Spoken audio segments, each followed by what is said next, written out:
I'm a chartered accountant, but I have a great interest in education, and especially education policy. Compulsory schooling laws say every child shall be schooled, but you can't define schooling. In no part of it do they ask the young person what they want to learn. They put them through 12 years of prison. More than 30 years of involvement in education and a passionate interest in education policy has led Mr. Davie to write a book about why he believes compulsory education should be taken off the statute books. I've come to the conclusion that government schooling worldwide is totally wrong. It is supply-driven and not demand-driven.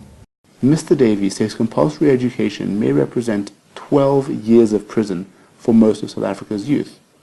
But a modern emerging economy requires well-educated individuals to function. So we asked Mr. Davie what the alternative to compulsory education is. What you would need is a transition process.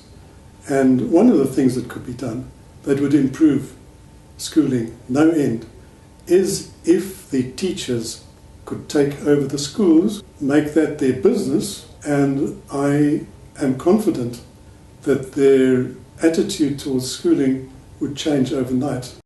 In the slums of Nigeria, of Kenya, in India, poor parents are paying for schooling for their children rather than send them to the schools that are available. They find that the education that is being delivered in those small private schools is better than at government schools. Poverty does not mean that children need to go without education. If the young people of the world could concentrate on the things that they're really passionate about, this world would change completely. What I'd like to see is people setting up schools that will give the children a much better schooling than they have now. I think that bad schooling really is harmful to children. It's probably worse than not having any schooling. If young people were all literate, you would find much less crime.